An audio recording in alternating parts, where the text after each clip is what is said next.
Bom, vamos lá, pessoal. Gente, vamos lá. Hoje a gente começa, né? Eu vou me apresentar, conversar com vocês um pouco, explicar, né, algumas coisas, como é que fica até a nossa divisão de conteúdo. Vamos falar um pouco do conteúdo, essa coisa toda, como é que a gente vai trabalhar, tá bom? E aí hoje, como é mais esse início, essa apresentação, e aí a gente já começa também, vai dar tempo, né? A gente já começa a falar algumas coisas já referentes ao nosso conteúdo. Eu sou o professor Rafael, né? Fiquem à vontade para me chamar aí do jeito que vocês, né, ficarem mais à vontade, não tem nenhum problema.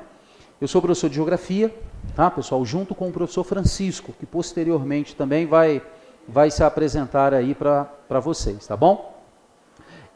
O programa de vocês, ele estabelece Geografia do Brasil apenas. Ele não trabalha com a questão da Geografia geral, né?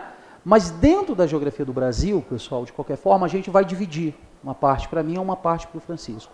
Eu, Rafael, vou trabalhar com vocês, então, ó, Geografia do Brasil, que é o que o programa de vocês pede apenas. Eu vou trabalhar dentro da parte humana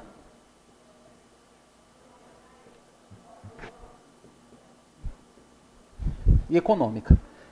Tá bom, pessoal? E aí o professor Francisco, o outro professor de Geografia, vai trabalhar a parte física com vocês, né? Que é uma parte menos cobrada, tradicionalmente em outros concursos, mas que no concurso de vocês é muito cobrado, né? Nós temos algumas provas do concurso de vocês com 3, 4 questões da parte da Geografia Física, que é a parte mais técnica, tá, gente? A minha parte é uma parte que eu já peço para vocês o seguinte... gente, todo concurso é sacrifício, não tem como ser diferente. Alguns de vocês, né, não sei, eu sei que a minha amiga aqui sim já fez a prova, os outros eu não sei, o pessoal em casa também, né, não conheço a experiência de concurso com vocês, mas vocês sabem que concurso público, de alguma forma, é o sacrifício mesmo. Você tem que tirar algum tempo da sua vida para você partir para o sacrifício, para depois você aproveitar daquilo que você almejava, tá bom? E aí, uma coisa básica, já para a gente começar, principalmente na parte humana, é leitura. Leitura e se manter atualizado, tá, pessoal? Isso quer dizer que devemos assistir um jornal.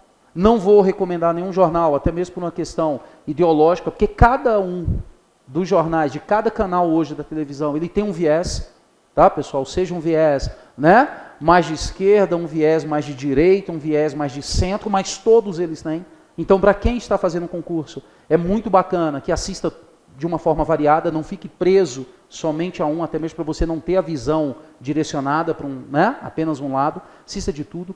Tem que ler a mídia impressa, tá? Quem não gosta aí, né, vocês são mais jovens do que eu adoro mídia impressa, tenho mais dificuldade com a mídia digital, prefiro ler no papel do que na tela. Para quem gosta muito da tela, ótimo, tem excelentes mídias também, excelentes canais de comunicação, mas da mesma forma todos também com um viés. E a mídia digital, a gente tem que ter um cuidado redobrado, porque a capacidade de propagação da informação é muito rápida e é uma informação muito jogada, muito superficial. Tá, pessoal? Tem muita gente que acha que é atualizado por redes sociais. E redes sociais não aprofunda. São reportagens para serem lidas rapidamente, porque o público é um público que está de olho na tela. E de olho na tela não dá para eu ficar muito tempo lendo uma mesma reportagem. Isso se torna extremamente cansativo. Então vem uma informação muito rápida, muito superficial. E o pior, muitas vezes, temas extremamente complexos, polêmicos, tratados de uma forma muito superficial. Isso é perigoso. Tá, gente? Isso a gente tem que ter cuidado. Então, nessa parte, aí é que eu acho que entra muito a minha participação com vocês. De chamar para o pensamento, chamar para as ideias, para vocês ficarem atentos, né, o que está acontecendo de uma forma geral no Brasil, dentro daquela questão lá, a questão humana e a questão econômica. Tá? E aí, a parte física, que é uma parte técnica, você tem que ter mais, vamos dizer assim, uma participação até mais efetiva ainda do professor aqui dentro de sala, é o professor Francisco que vai trabalhar. Essa parte técnica, gente, é clima, é relevo, é cartografia, tá? Que a prova de vocês é uma prova que gosta muito de cobrar. Eu não sei quem aqui já tem alguma experiência no militarismo, eu sei que alguns sim, né? Alguns já são aí oficiais temporários, outros de repente estão tentando a carreira. Então, vamos dizer, para o que vocês estão almejando hoje, essa parte física também é muito importante. Tá? E essa parte já, vamos dizer, são assuntos que não são debatidos. É uma questão técnica, ou é ou não é. Já a minha parte, dentro da questão humana, não. São temas sempre muitas vezes polêmicos. É lógico que tem um lado conceitual, né? Por exemplo, o conceito de demografia, o conceito de crescimento urbano, o conceito, né, de espaço agrário, e isso tudo bem, a gente vai ver todos esses conceitos. Mas tem as questões por trás desses conceitos, né? As discussões, as polêmicas, né, pessoal? Os embates, as diferentes visões políticas acerca de um mesmo assunto. E aí aqui eu vou fazer também um papel de meio que fazer o intermediador aqui dessa discussão também. Tá? E aí, inclusive, dentro disso, eu já vou até dar um exemplo para vocês muito bacana. Não vou citar partido político, A ou B, mas vou dar um exemplo muito legal para vocês. Aliás, alguns exemplos. Vamos lá. Crise hídrica. Gente, é um tema a ser cobrado, é um tema a ser discutido. Né? É lógico que você precisa de um embasamento físico, para a gente até entender e compreender o tanto de besteira que se fala na televisão, né, sobre essa questão da crise hídrica que afeta de uma forma mais intensa o sudeste do Brasil, apesar dela afetar há séculos o Nordeste, né, e nunca se fez nenhum escândalo acerca disso. Agora está afetando o Sudeste, virou tema de discussão nacional. Aí já fica a minha primeira espetada, né, porque eu também gosto dessa coisa, tá, gente, de estar espetando o tempo todo, chamando a gente para reflexão. Há séculos ela assola o Nordeste e ninguém nunca discutiu a fundo, mas vamos embora. Tá? Agora, tem questões físicas, questões mesmo de precipitação, de solo, de ocupação, né, de uso do solo, tem tudo isso. E tem as questões políticas por trás de uma crise como essa.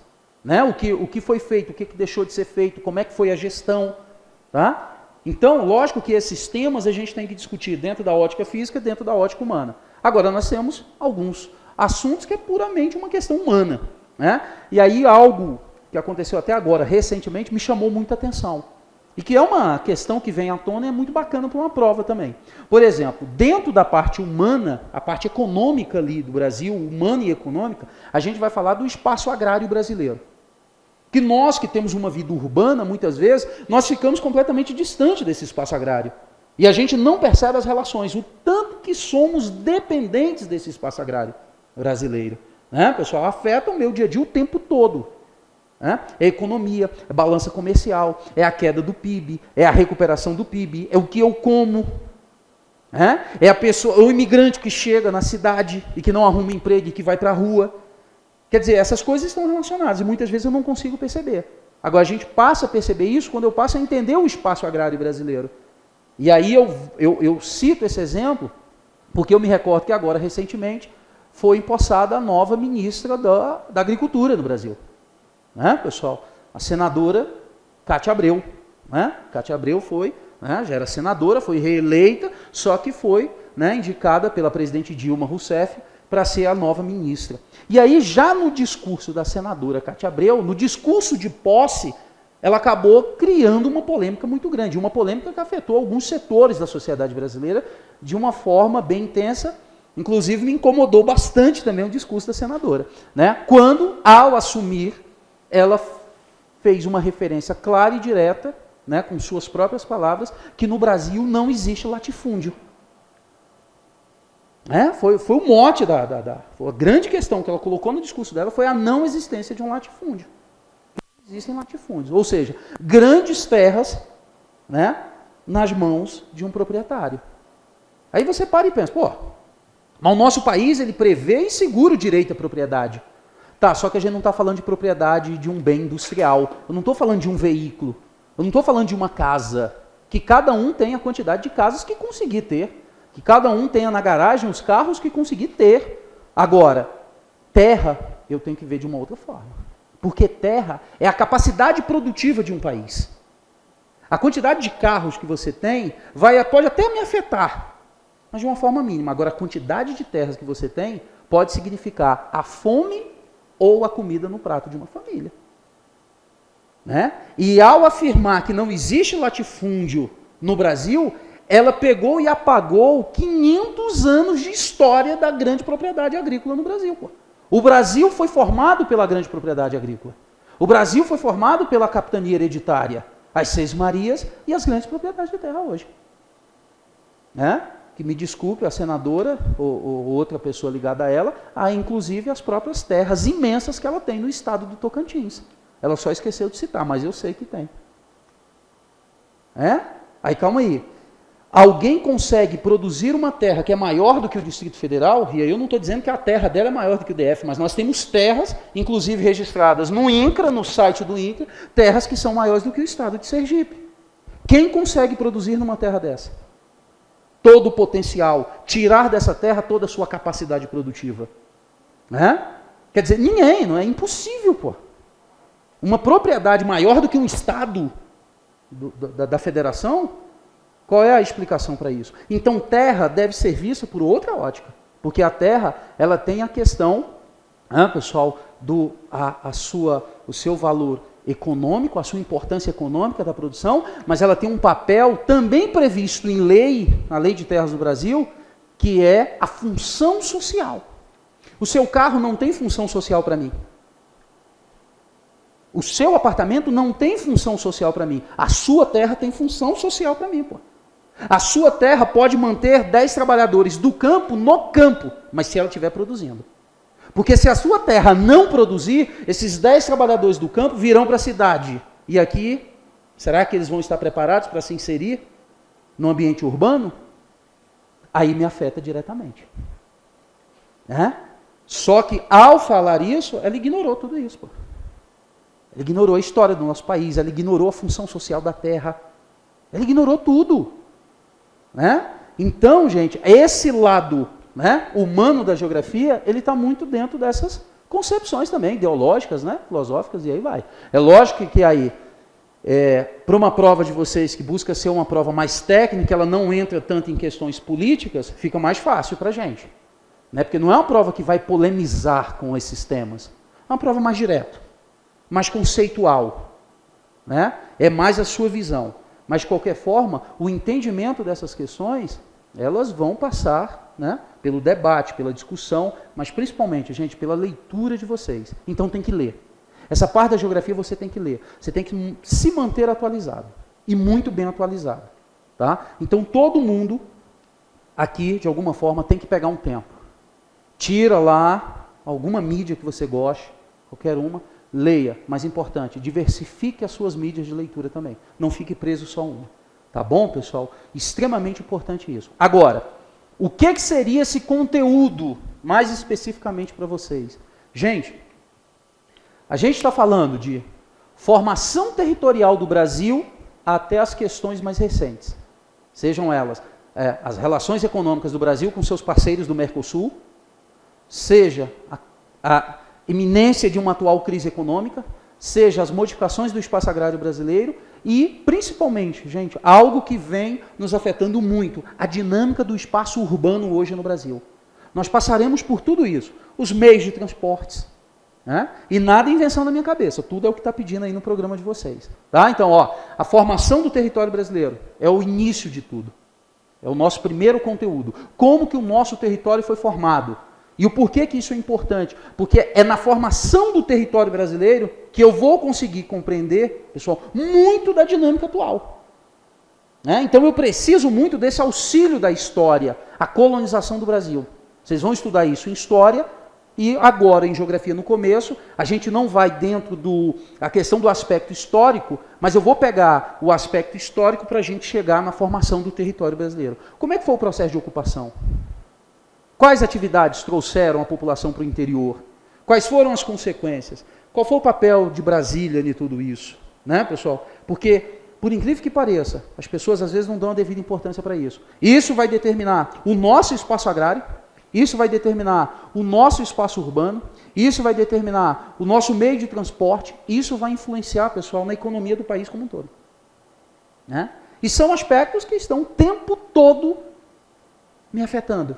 O tempo todo te afetando. E muitas vezes coisas que as pessoas sabem, reclamam, mas não associam a um entendimento mais amplo. Vou dar um exemplo aqui.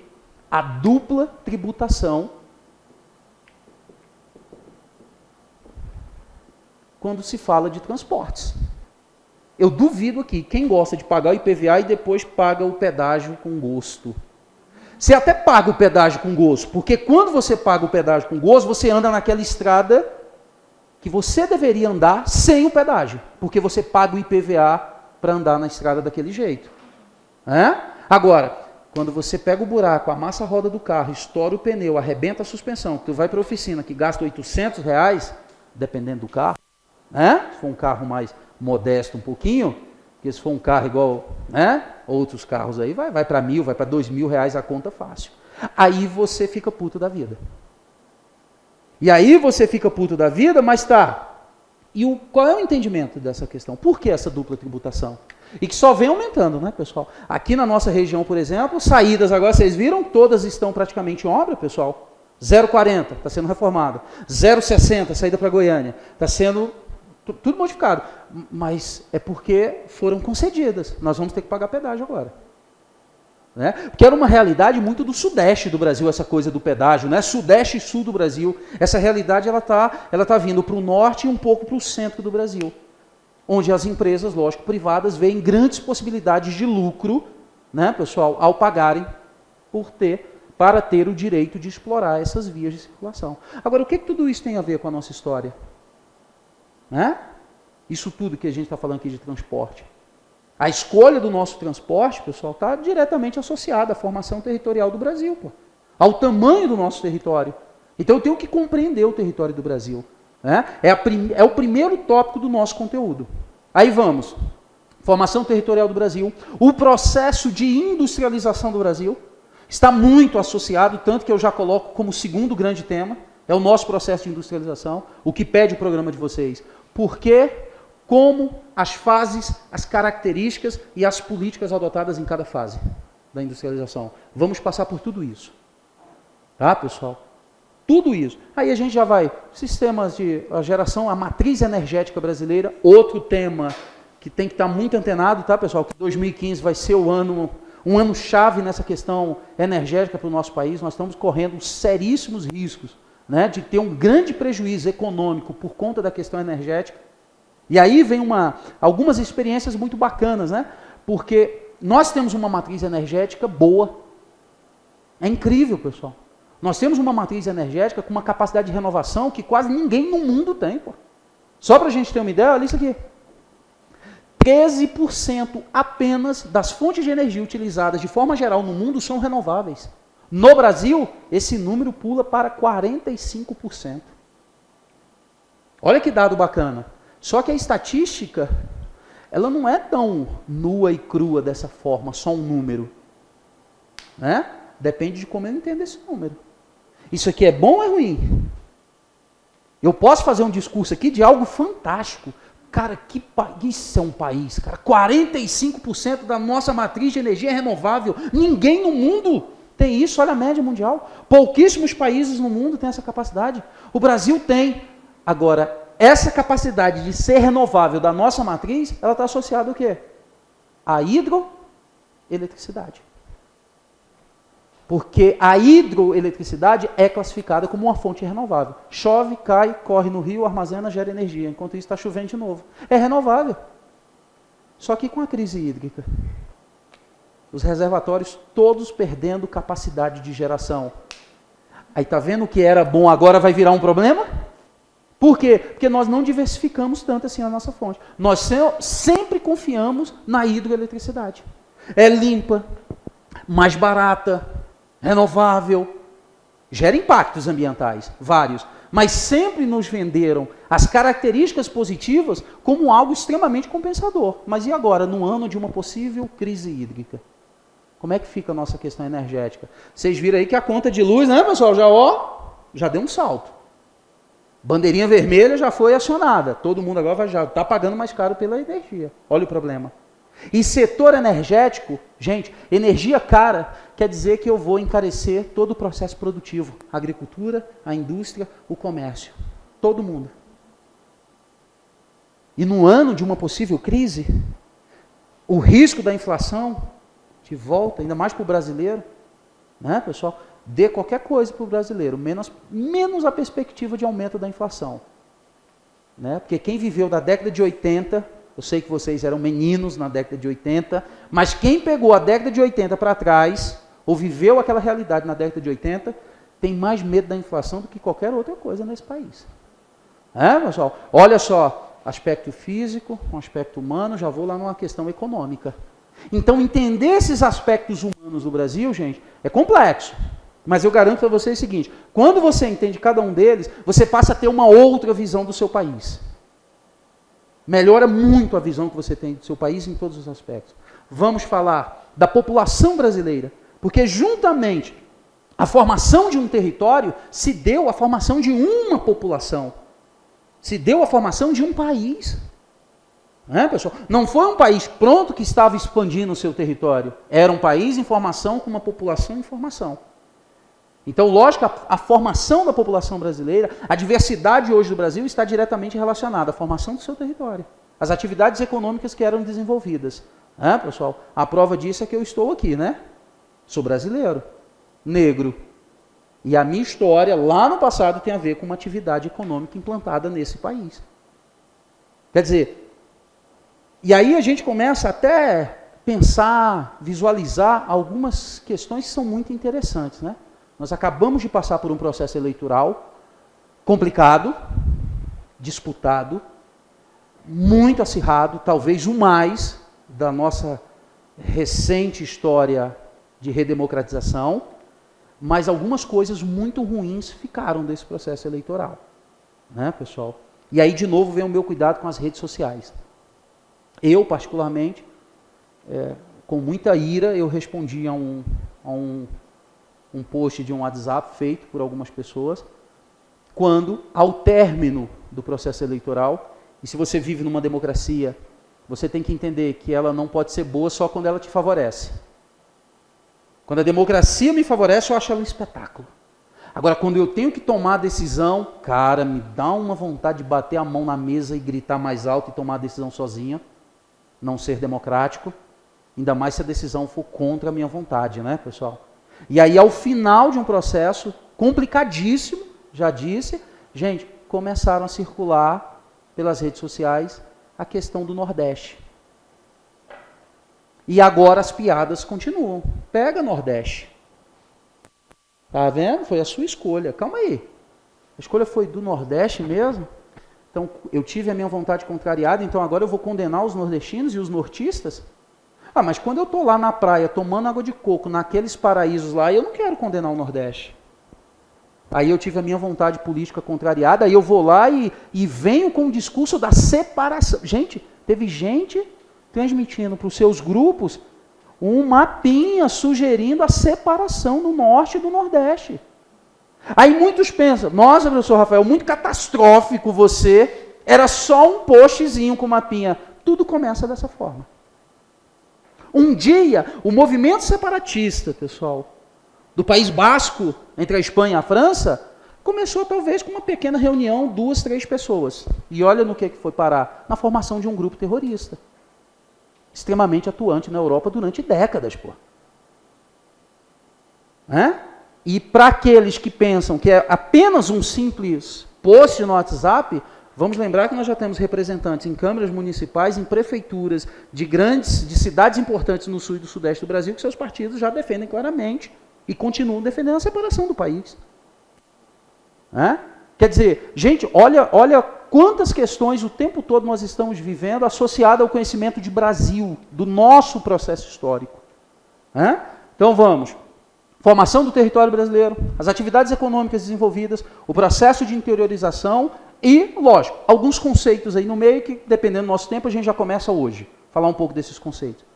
Para a gente lembrar que o território brasileiro é grande, mas a nossa visão de território do Brasil é sempre isso aqui, ó. Isso é o Brasil para a gente o tempo todo. O 5º maior país do planeta. Não é importante para você saber o tamanho numérico do Brasil, os 8 milhões, 500 mil quilômetros quadrados. Não, você tem que saber qual é a importância disso aqui, de sermos o 5º maior país do mundo. E não necessariamente o 5º, poderíamos ser o 3º, o 6º, o 8º. Mas quais são as implicações de ter um território tão grande, de viver em um país continental? Eu tenho aspectos positivos? Lógico, tenho.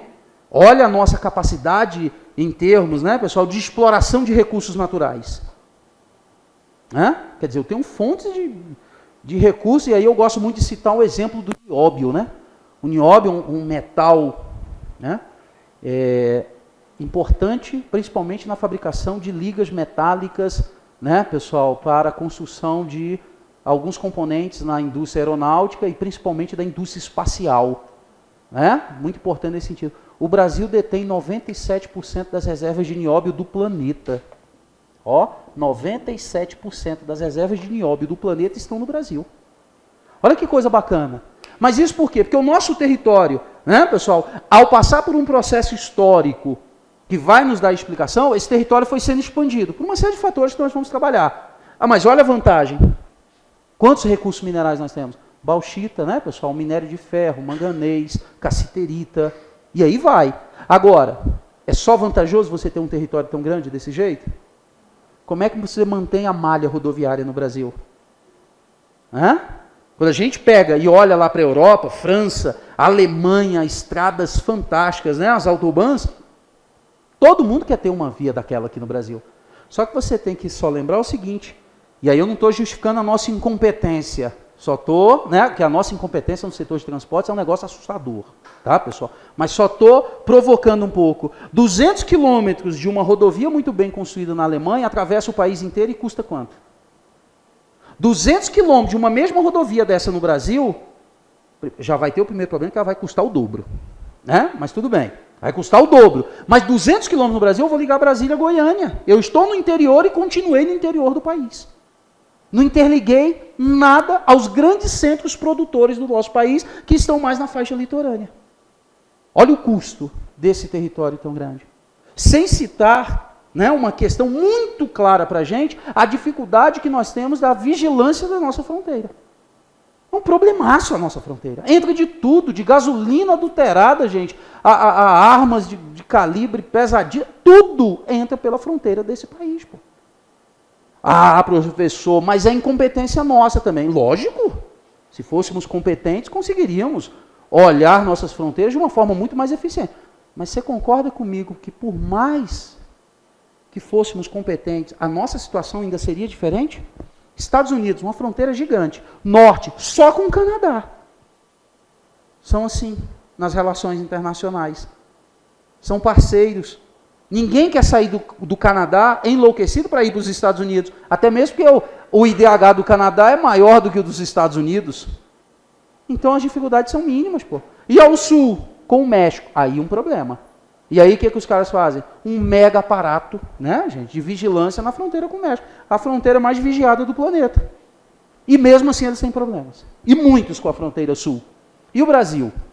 Poderia fazer a mesma coisa? Poderia, só que com uma grande diferença. Estados Unidos, que é um gigante territorial, tem fronteira com 2 países. O Brasil tem fronteira com 10 países diferentes. Cada um com uma política diferente. Cada um com uma característica física diferente, pessoal. Então, é lógico que esse território extenso, ele traz aspectos positivos, mas traz também aspectos negativos. Então, é conhecer o território nesse sentido, e não a questão numérica somente do território. E aí, depois do território, já comentei, a gente vai para o espaço industrial, a gente vai falar da matriz energética brasileira e dos recursos minerais no Brasil. Aí eu não vou entrar, gente, no mérito da questão física. Por exemplo, o relevo. Quem vai trabalhar isso é o professor Chico, o professor Francisco, que inclusive o edital do concurso de vocês é muito bacana, porque ele pede a classificação do relevo brasileiro, inclusive ele cita quais classificações ele quer. O professor Jurandir Ross, Assis Absaber e a outra, não me lembro de quem é, mas ele até cita lá a classificação do relevo brasileiro. Eu não vou falar disso, mas eu vou falar do recurso mineral associado à atividade econômica. Onde estão os nossos grandes potenciais em termos de produção mineral? Nós temos que falar sobre isso. E aí, gente, a gente sai dessa questão industrial, mineral, energética, aí a gente vai mais para a questão humana. A gente vai falar da formação da população brasileira, a gente vai falar do espaço agrário brasileiro, que particularmente é um tema que eu adoro, se tratando de Brasil, muito interessante, tem muita coisa bacana. A gente vai falar do espaço urbano brasileiro e depois das relações do Brasil dentro da América do Sul, principalmente com seus parceiros do Mercosul.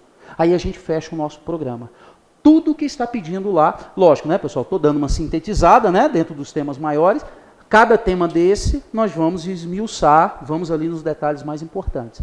Tá? Esse é o meu programa, é o que eu vou trabalhar com vocês. Agora, meninos, o ritmo, vou explicando, vou comentando os temas, escrevo aqui no quadro, até mesmo por uma questão de organização do pensamento. Eu acho muito bacana essa coisa da gente ir pontuando tópicos. Lógico que eu não vou ficar aqui o tempo todo escrevendo no quadro, mas alguns tópicos eu vou organizando, até mesmo para vocês poderem, né, pessoal, copiar aí um conceito.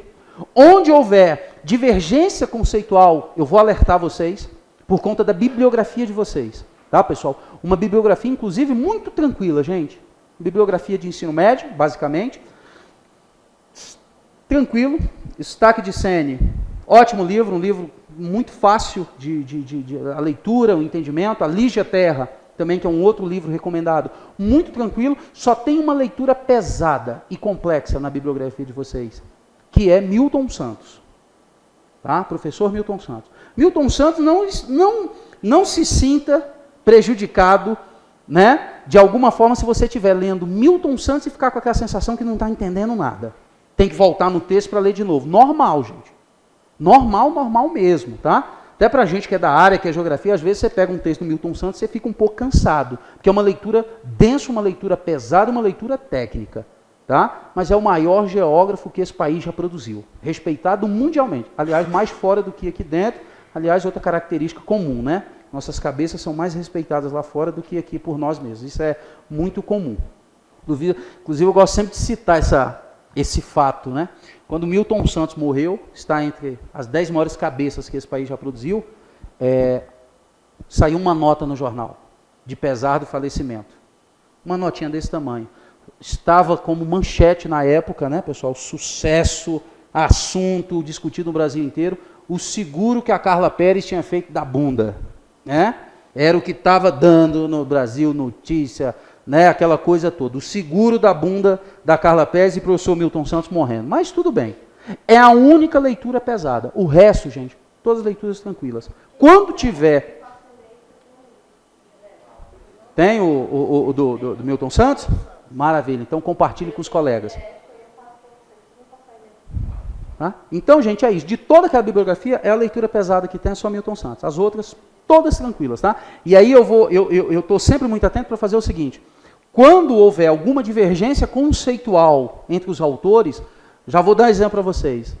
Problemaço dentro da geografia humana, se tratando de conceitos e interpretações. A parte de urbana. A parte de geografia urbana. Tá, pessoal? Alguns fenômenos, alguns conceitos. Tá? A conurbação, que é o encontro físico das cidades, tem algumas divergências. O processo de metropolização, quando as cidades vão crescendo e começam a se tornar, né, cidades muito mais estruturadas. E essas cidades começam a atrair as cidades ao redor. Tá? Atrair não no sentido físico, mas no sentido humano, econômico. Né? Relações culturais, econômicas, serviços, comércio. Aí você começa a intensificar esse processo de metropolização. E isso leva à formação da megalópole, o conceito de megalópole. Esse é um problemaço, esse conceito dentro da geografia humana.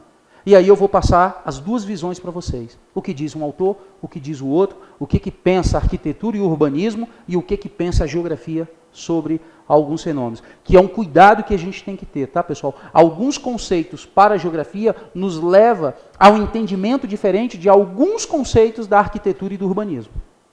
Mas tudo isso, sempre que houver essas questões, eu vou avisando vocês, vou alertando vocês para isso. Um exemplo muito bacana disso é o conceito de urbanização. Essas placas do GDF, do Governo do Distrito Federal. Vocês já viram? A urbanização da quadra tal, urbanização do setor habitacional tal, urbanização de não sei o quê. Isso para a geografia não é urbanização. Isso para a geografia é uma outra coisa. Tá, pessoal? Urbanização para a geografia é um entendimento bem diferente disso. O que então eles estão chamando de urbanização? A dotação de infraestrutura. O que ele está fazendo? Gramando, botando calçada, um banco, iluminação, né, asfalto, está urbanizando. Para a geografia, a urbanização é um outro entendimento, tá, gente? A urbanização na geografia é um fenômeno complexo E que ele se completa quando a maior parte da população de uma região passa a viver nas cidades, não mais no campo. Aí eu digo que houve a urbanização. Então, só estou dando alguns exemplos para vocês de entendimentos diferentes que aparecem dentro desse programa, que é cobrado por vocês, mas que podem ficar tranquilos, que ao longo das aulas a gente vai, pessoal, mastigando tudo isso. Eu vou por temas, cada tema. Alguns temas são maiores, temas como indústria é um tema muito grande, espaço agrário brasileiro é um tema muito grande, população é um tema grande, urbanização mais ou menos, ele é grande, mas é um pouco mais rápido, tá, pessoal? E aí a gente vai fazendo isso, e aí a gente vai fazendo uns exercícios. Eu trago as questões das provas anteriores. Quem já fez essa prova, pessoal? 2 pessoas? 3? Já fez também? Você é militar também? Temporária? É? Meu amigo também é? Não? Já fez a prova? Já. Então, bacana. Aí, pessoal... Aqui foi... Porque esse último ano teve aí, foi conturbado, né, o concurso. Caiu? Foi mesmo? Não sabia não que tinha caído na última questão não, porque eu fiquei de pegar com o Marcão a última prova. Tem? Opa, então traz. Vocês estão vendo? Agora, aí esse seu relato é muito bacana, né? Porque essa prova de vocês, ela vinha o seguinte, né? Eu vi muito, eu acumulei uma quantidade dessas provas, eu estudei essas provas, ela tinha uma linha até 2012. Aí em 2013 veio uma prova, gente, foi assim, sabe? Aquela prova para quebrar as pernas, né? Ainda bem que eu não sou muito de fazer previsão, eu odeio previsão, né? Eu falo, não, galera, vamos discutir aqui um assunto, vamos entender. Se te cobrar alguma coisa, você tem um entendimento. Então, negócio de musiquinha, batucada no quadro, não, esquece. Primeiro, o professor Rafael não tem talento nenhum para cantar, para batucar muito menos. Se eu fizer isso aqui, vira uma desgraça a aula. Tá, pessoal? Então, de jeito nenhum esse negócio. Macete para decorar, que eu sou de uma outra linha da geografia. A linha que se entende os fenômenos e não que se decora. Tá? Então, de jeito nenhum isso comigo. Então, não faço previsão, não, eu falo, gente, vamos estudar isso aqui, que isso aqui é importante, está no programa de vocês, pode cair, vamos chegar ao entendimento dessas questões. Então, pronto. Né? Aí, essa prova de 2013, ela mudou completamente a linha. Aí, a de 14 foi que teve o problema, eu não consegui a prova ainda. Aí, quer dizer, essa nova fase, eu não sei se ela se manteve da forma que foi 2013, ou se voltou como era antes, e 2013 foi um acidente de percurso. Eu ainda estou né, querendo estabelecer qual é a nova lógica dessa prova de vocês. Mas uma coisa já é muito clara. Gente, é uma prova que ela é mais objetiva, ela é mais direta no conceito. Você entendeu? Não é uma prova que vai abordar questões politicamente polêmicas. Não é o perfil. Tranquilo? Ela pode até pegar uma questão, sei lá, crise hídrica no estado de São Paulo. Jamais ela vai querer abordar o aspecto político disso, porque é o exército, né, pessoal? Aquela coisa toda, né? Não vai se envolver com isso. O que ela vai fazer? Ela vai pegar a crise hídrica, vai criar um contexto e vai te pedir um entendimento de uma questão física da crise hídrica. Uma questão relacionada à atividade econômica, que mais consome água, por exemplo. Agricultura. Inclusive, caiu uma questão sobre isso na prova dos meninos, da moçada que faz para o oficial do Exército, né, para SPSEX. Caiu uma questão na prova sobre isso. Essa questão da crise hídrica. Né, e ainda bem que eu tinha trabalhado isso com os meninos ano passado, dei um alerta bacana lá para eles saíram até bem. Mas, quer dizer, ela pegou um assunto recente, né, que se discute muito, mas aí, na hora de cobrar, ela foi numa questão direta, conceitual. Tá, pessoal? Então, a prova de vocês tem muito esse aspecto. E, eventualmente, com uma questão, geralmente, 2 questões, vem uma questão bem difícil. Uma questão bem profunda, uma questão bem, às vezes, bem técnica. Você fica até com raiva da questão. Você fala, pô, impossível eu saber esse negócio aqui, só se eu morasse no lugar. Né? Porque daí ele pega o universo Brasil e, às vezes, vai num contexto muito específico, como teve em 2013. 2 questões que, para mim, foram... derrubar. O cara que fez aquelas 2 questões de geografia consciente foi o seríssimo candidato a passar no concurso. Foi uma questão falando do papel da SUDENE, da Superintendência de Desenvolvimento do Nordeste. Inclusive, essa questão me deixou muito contrariado, porque o Exército não aceita muito bem recurso, e conceitualmente, para ver ela está errada, pesquisei, fui em alguns órgãos, busquei historiadores mais antigos sobre o assunto, e nunca achei nenhuma referência sobre a Sudene tendo responsabilidade para a distribuição de terras, como dizia a questão, e foi dado como gabarito certo. Tanto que no meu gabarito foi a primeira que eu coloquei como errada. Porque o papel da Sudene era a promoção de atividades econômicas por meio de financiamentos para o desenvolvimento econômico e social da região. Nunca teve uma associação com distribuição de terra. Que no Brasil, desde quando foi criado, é papel do INCRA, né, do Instituto Nacional de Colonização e Reforma Agrária, não da Sudene. Mas o Exército não mudou nada, deixou como gabarito. Essa e uma falando sobre solo amazônico. Muito específica também, tipo de solo, aí a parte física da geografia. Né? Então, assim, é uma prova que a gente tem que ter cuidado nesse sentido, tá, pessoal? A gente tem que ter entendimento, e aí, na medida do possível, ir buscando um aprofundamento de todas essas questões. Pô, professor, mas é muita coisa. E aqui é só a parte humana. Ainda tem toda a parte física com o professor Chico. Tá, pessoal? É muito mais, então, do que tu está pensando. E lembrando que cada tópico que eu citei aqui, se eu for esmiuçar aqui em detalhes o que a gente vai estudar, a gente já enche um quadro. Tá, pessoal? Com cada um desses tópicos. Quando eu falo de indústria, beleza. Antes de eu chegar nas fases, a gente vai lá na classificação da atividade industrial, parará, um monte de coisa. Tá? Mas a gente dá conta.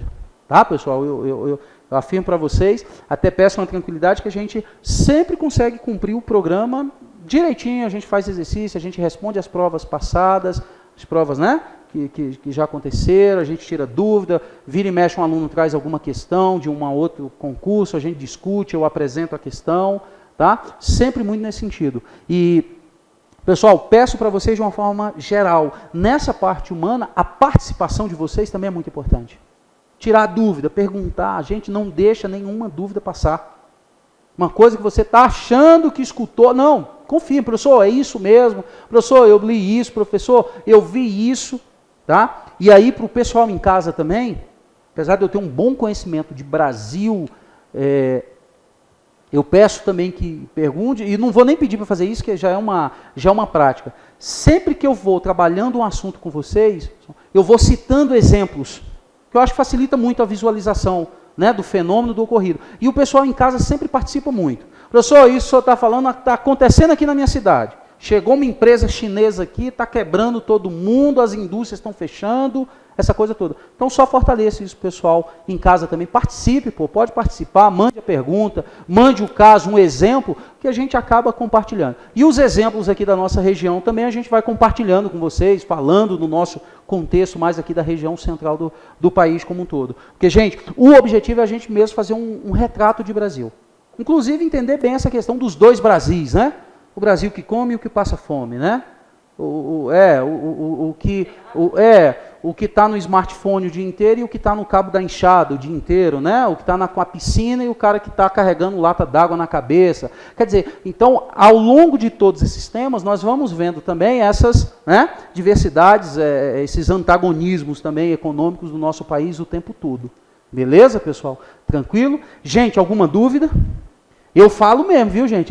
Não é, minha amiga? Eu sou falador, viu, pessoal? Aqui, às vezes, é uma hora direto, explicando. Mas direto não, né? Você para, faz uma pergunta, eu paro também, anoto um negócio ali, não precisa ninguém ficar assustado, não. Mas a minha aula é muito de explanação, explicação, comentando e dando exemplos, tá? Mas eu não fico só na coisa conceitual também, não. Viu, gente? Aí eu vou nas interpretações, vou circulando aí pelos exemplos, pelos debates, e a gente vai seguindo, tranquilo? Já que não temos dúvidas, vamos embora. Pessoal em casa também, por favor, qualquer coisa. E já vou avisar logo, viu, gente? Eu sou hiperativo, eu tenho um transtorno de déficit de atenção, tudo quanto é problema que um ser humano eu tenho, é comigo mesmo. Eu não fico quieto, o povo ali para me filmar fica doido. Simone briga comigo, pede para eu ficar quieto aqui, eu não consigo, porque eu fico... Eu só estou aqui porque vocês estão aqui, porque quando essa sala estiver cheia aqui, vocês vão ver, eu vou lá, volto aqui, vou lá, volto aqui o tempo todo. Pessoal em casa também, ó, tanto que eu comecei aqui, eu já até limitei aqui, né, para eu não ir muito para lá, mas vocês viram, né, já rabisquei aqui, né, ó. Tá vendo? Eu só não tenho um laudo, né, porque na minha época não tinha esse negócio de laudo não, né, consertar era na porrada. Eu sou de outro tempo. Hoje em dia os meninos tudo tem laudo, né, gente, na escola. professor chega para dar aula, já recebe uma lista, né, dos meninos que tem laudo, né? Esse tem isso, esse tem aquilo, depressão, carência, TDA, TDAH, toque, não sei o quê, ixi, Maria, lúpus, nossa, vocês precisam ver, é um negócio. Na minha época o menino era danado, né? Tomava uns tabef e pronto. No outro dia ele estava bonzinho na aula. E no meu caso, no outro dia eu estava terrível de novo, né? Mas aí tomava outro cacete e ficava quietinho. E aí ia. Bora. Gente, então, ó, o nosso programa é esse. Vocês já pegaram o programa? Vocês já viram o do edital do concurso de vocês? Ainda não. O edital só sai quando, Nath? O concurso deles. Eu tenho passado. Você está com ele aí? Vê se está aí. Dá uma olhada aí. Se tu tiver com ele aí, eu vou mostrar uns negócios para vocês.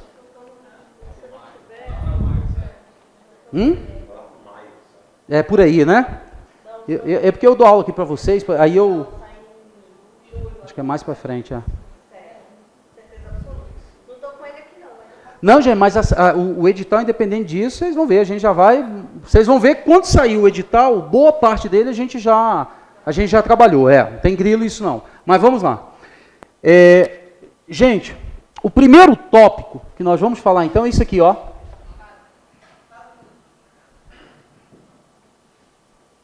O território brasileiro.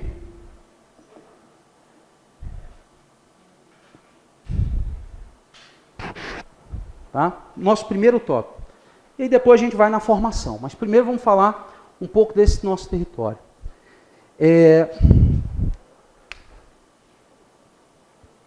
Gente, o quinto maior país do planeta. Aquilo que eu já até, né, aqui eu comentei com vocês. Cuidado, que isso traz vantagens e isso traz desvantagens, tá? Então nós somos, ó, o quinto maior país.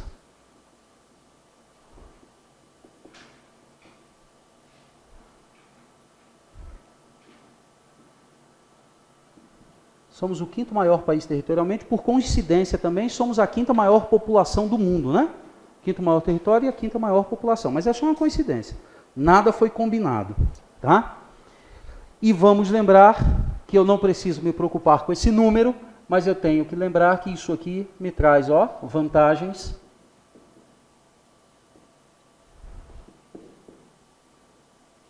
e desvantagens. Tá, pessoal? Muitas. E aí aquelas que nós já comentamos, né? Uma diversidade biológica incrível o nosso país tem, né, gente? Uma biodiversidade fantástica, uma diversidade étnico-cultural muito grande, apesar de termos sérios problemas ainda com isso, mas isso aí vamos trabalhar em população brasileira, a formação da população brasileira, essa questão étnica no Brasil, tá? E aí isso aqui vai trazer para a gente à tona essa questão do territorial, a questão de fronteira, faixa de fronteira, mar territorial, zona econômica exclusiva, todos esses conceitos. Por quê? Porque, pessoal, quando a gente pensa esse território, muitas vezes a gente fica restrito àquilo que a gente chama de mapa, né? A representação do território brasileiro, ao mapinha do Brasil. E a gente não pode mais pensar o território só daquela forma. É lógico que quando eu visualizo lá o território brasileiro, pessoal, eu tenho que bater um olho nesse negócio e eu tenho que tirar uma série de interpretações já. De tudo que a gente trabalhar, população, indústria, espaço agrário, tudo. Tudo. Eu tenho que o tempo todo visualizar isso aqui, ó. Inclusive é uma dica que eu dou para vocês. Professor, como é que eu desenvolvo essa habilidade de localização de tudo isso? Gente, tudo que você estudar de geografia, visualiza no mapa. Então, por exemplo, concurso adora isso aqui, ó. População brasileira, a distribuição da população. Onde está a população brasileira? Onde que ela está concentrada? Aonde nós temos a grande concentração demográfica? Onde nós temos os grandes vazios populacionais? Eu tenho que bater o olho e visualizar. Tá? Então eu tenho que entender que essa parte do território brasileiro é densamente ocupada. Por quê? Aí eu tenho que responder o porquê. Aí a gente está entendendo o conteúdo. Eu não estou preocupado com o número. Quantos habitantes por quilômetro quadrado tem nessa região? Ok, tá bom, é uma informação. Mas o mais importante é eu entender por que essa população está concentrada aqui. Quais fatores levaram a isso? Por que a dificuldade de ocupar isso aqui? Aí é que está o grande problema. Por quê? Porque não é só a população que está concentrada ali. A estrutura produtiva também está concentrada aqui. Onde estão os grandes centros de pesquisa, as grandes universidades? Está tudo lá. Por quê também? E aí vem um número. Aí eu gosto de passar um número para te alertar para aquilo que eu estou falando. Por exemplo, fora dessa zona, no Brasil inteiro, nós só temos 4 cidades com mais de 1 milhão de habitantes. Só 4. Todas as outras estão ali dentro. Porto Alegre, Curitiba, Rio de Janeiro, São Paulo, Recife, Salvador, Belo Horizonte, todas estão aqui dentro. Brasília, Goiânia, Manaus e Belém, só 4 cidades têm mais de 1 milhão de habitantes e não estão ali dentro. Aí eu pego e penso, qual é a importância dessa informação? É a importância para eu entender já uma parte dos 2 Brasis. Porque aqui se concentrou a população, mas a população se concentrou aqui por alguns motivos. Um deles, já eram os centros produtores do Brasil, Rio de Janeiro, Salvador. E aí nunca houve uma política efetiva para que essa população ocupasse o interior. E quando teve, de alguma forma, ela deu parcialmente resultado. O rodoviarismo de JK com a construção de Brasília. Aí o que a gente percebe? Uma entrada da população nessa região aqui. Puxada por quem? Brasília. Aí você pega tudo, gente. Os centros de pesquisas, os hospitais de referência, os centros tecnológicos, as grandes indústrias, elas estão onde? Tudo ali dentro. Opa! Aí eu começo a ver o Brasil. Aí eu começo a entender o Brasil. Por isso a noção do território é extremamente importante. Não estou preocupado com isso. Estou preocupado com isso aqui. Estou preocupado com a distribuição da população. E olha que coisa. Aí eu vou dar um exemplo aqui. Qual que é? Deixa eu pegar um aqui. Deixa eu pensar. Pronto. Crise hídrica. Está todo mundo falando de água. O que a água tem a ver com isso aqui? Porque durante décadas e décadas, nós enchemos a boca para falar isso aqui, ó. Não, lá no Oriente Médio, umas brigas horríveis por água. Se esse quadro não sofreu uma mudança radical, nós vamos começar a brigar por água aqui. E aí, para não ficar aquela coisa catastrófica da tia, que te botava fantasiado de gotinha d'água para você ir para a escola, né, no dia da água, aquela coisa toda, eu já vou falar um negócio. Nós já brigamos por conta da água há um bom tempo. Só não é de uma forma catastrófica, mas vou dar um exemplo para todo mundo, pessoal aí de casa. Divisa do Distrito Federal com Goiás, o rio que divide, Rio Preto, ele já é fruto de disputas por conta da água. Há décadas. O Rio Preto é disputado por setores da produção agrícola dentro do Distrito Federal, cidades para abastecimento humano em Minas Gerais e a geração de energia também. Esses 3 setores já brigam pela água do Rio Preto. E a gente muitas vezes nem sabe, né? Nem tem acesso a esse tipo de informação. E sempre criamos na nossa visão que briga de água é coisa da África, né? Coisa do Oriente Médio, é o povo lá que se mata por conta de água. Não, lá eles se matam mesmo, de verdade.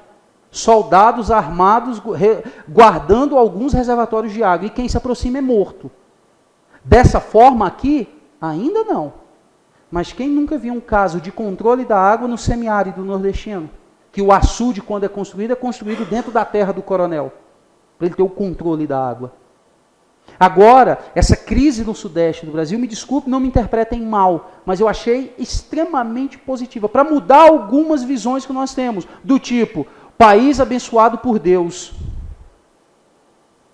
Que abençoado por Deus, gente? Então nós somos melhores do que o resto do mundo inteiro. O Japão, então, foi abençoado pelo capeta, porque...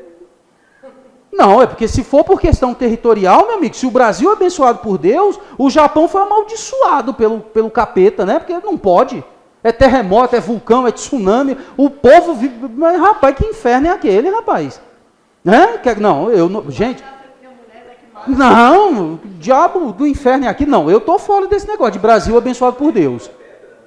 Pois, não tem, rapaz, é uma desgraça. 80% do país é montanhoso, pô. Não basta. Deus me livre, então. Então vamos acabar com essa lógica de que Brasil é abençoado por Deus. É uma questão física, territorial. E aí, voltando à questão da água, qual é o problema? Nós, durante décadas, enchemos a boca para falar isso aqui. Ó. O próprio ex-presidente falou muito isso. O Brasil não tem terremoto, não tem vulcão, não tem tempestade. Mas a nossa incompetência na ocupação do solo já está trazendo parte desses problemas que não tínhamos há décadas passadas. As pessoas aqui não morrem por uma atividade vulcânica, mas todo ano elas morrem por deslizamento de terra, principalmente no sul e sudeste do Brasil. Aí não é fenômeno da natureza, é incompetência do gestor, o ser humano.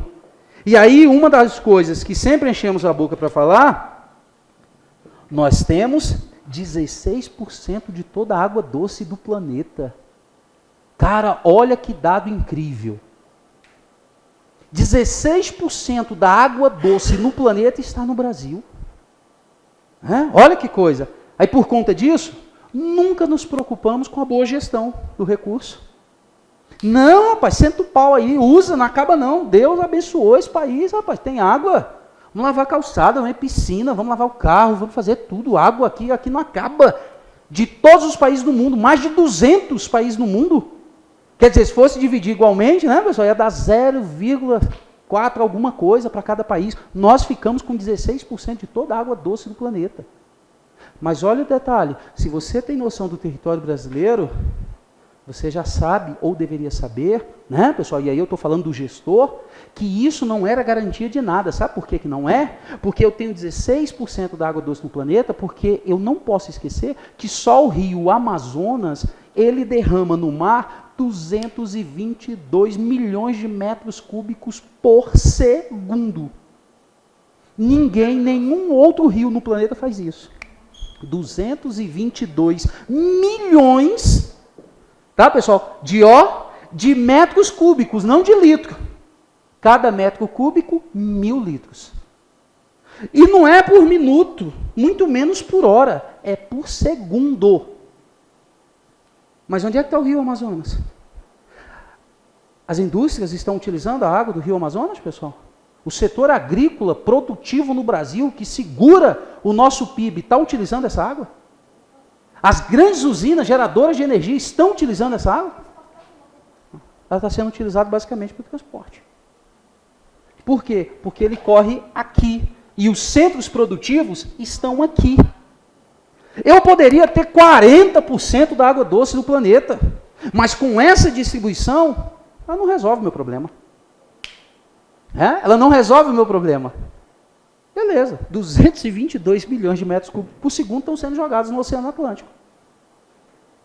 E onde estão os grandes centros produtivos? Eu não tenho essa oferta toda de água. É aonde está concentrada a maior parte da população. A água está aqui, a população está aqui. E por uma questão histórica, formação territorial, a população ficou onde estavam os grandes centros produtivos. Seja eles industriais, agrícolas, e onde está a população, está o comércio, está a administração pública. Quer dizer, olha como eu tenho que ter uma visão bacana de Brasil. Se eu tenho essa visão, aí eu não sou ludibriado pelos números, pelo 97%. Pelos 16% de água doce, pelos 45% de fonte renovável. Então, gente, tudo que a gente estudar, visualize no território. Isso vai te responder muito das questões. Isso vai te dar uma visão muito bacana de Brasil. Tá? E aí aquilo que eu peço sempre para todos os meus alunos, não é decorar o mapa. Se você estudar formação do território brasileiro, atividades econômicas, o processo de industrialização, os recursos minerais, o espaço agrário brasileiro, a formação da população brasileira, o espaço urbano brasileiro, e tudo isso que você for vendo no mapa, eu duvido se ao final tu não tem uma visão belíssima de território brasileiro. Isso não se decora, é uma habilidade que se desenvolve. Pessoal? Eu, em momento algum, eu tive que decorar a sequência dos estados, do Amapá, que é o primeiro do norte, com faixa litorânea, até o Rio Grande do Sul. Todos eles na sequência. Não é decorar, é visualizar e aí você desenvolve essa percepção. Aí você vai ver que tudo que você estudar, se tratando de Brasil, vai ficar mais fácil. E o seu nível de compreensão vai bem além, tá, pessoal, do que o conceito apenas daquilo que você está estudando. Beleza, gente? Aí já tratando disso, vamos ver o seguinte, que o Brasil não é apenas os seus 8 milhões de quilômetros quadrados, 8,5 km de quilômetros quadrados. Isso é o território. Isso é aqui a parte continental. Se eu computar o território brasileiro, pessoal, a parte marítima, nós temos mais 4 milhões de quilômetros quadrados, que é uma área equivalente a toda a região florestada pela Amazônia. Por isso que, inclusive, a Marinha do Brasil, nos últimos anos, fez campanhas sobre isso, para tentar mostrar... Já deu tempo? Deu tempo? Acabou? E, rapaz, eu nem reparei. Eu estou aqui, eu perco a hora aqui, mas já avisei para o Albert que eu já estou acabando. Pessoal, olha o déficit de atenção. O que eu estava falando? Olha o déficit de atenção de vocês também, né? Ah, moleque, peguei todo mundo hoje. Sim, a Marinha do Brasil, inclusive, fez campanha nos últimos anos sobre essa área chamada Amazônia Azul. Alguém chegou a ver na televisão, pessoal? Lembra da propaganda da Marinha? O que é essa Amazônia Azul, pessoal? É uma parte do território brasileiro chamado Mar Territorial, 22 quilômetros mar adentro e mais uma zona exclusiva de exploração do Brasil, que é a Zona Econômica Exclusiva, que são mais 200 quilômetros, 200 milhas marítimas, que transformado em quilômetro dá mais 370 quilômetros mar adentro. Então eu pego o Brasil, do Amapá ao Rio Grande do Sul, eu estendo 22 quilômetros mar adentro. Isso é território brasileiro. E aí vamos falar um pouco das regras.